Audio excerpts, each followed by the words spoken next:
Sorry for this review being late. I was legit just too lazy to get up and do a review of this. But here we are. The biggest artist ever just released a new album, and it's mediocre at best. Just like the last one. And I remember the day this album was released. It was on the announcements at my school.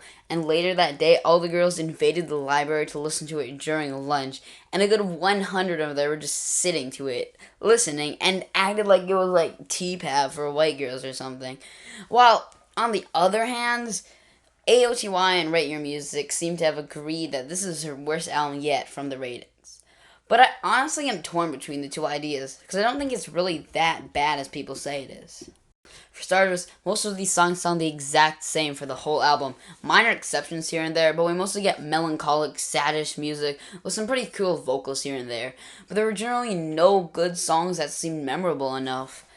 They were all pretty decent, with some exceptions of hot ass. But overall, nothing special for the album. The project seems to have some art pop influence and follows the same feel as Midnight's. It's a lot less edgy and more personal though. The songs have a good vibe to them for most of the runtime, but it still falls flat. This album also has a lot of alternative pop on it. This album couldn't be more inoffensive while trying to be the opposite of that. While Taylor has personality on some of these songs, it's annoying to hear a billionaire talk about how hard their life is. Taylor knows she can release anything and it'll become #1 on anything possible. And I do kind of have to give her props for not doing the Drake thing. I'm totally giving up on the artistry of the music, as her vocals play a big part in why I like some of this album. Some of that is. This project's biggest flaw is how Taylor writes like a 16-year-old on here. Track names like But Daddy I Love Him and Who's Afraid of Little Old Me just sound so corny, especially for a 34-year-old. Most of these tracks feel like weaker versions of other stuff she has made before. Alchemy and My Boy Only Breaks His Favorite Toys are the two good songs that seem to have it all together.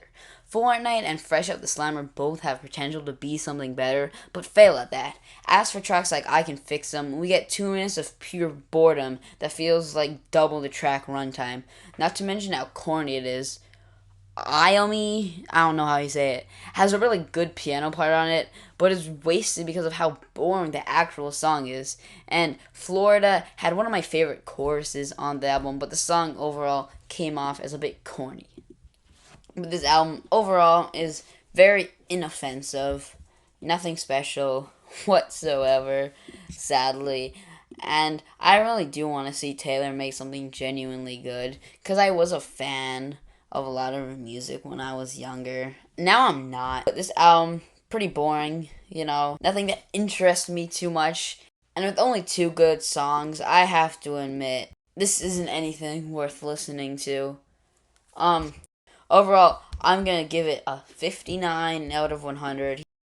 Here's a ranking of the songs on the screen. This one was a bit shorter. Sorry about that.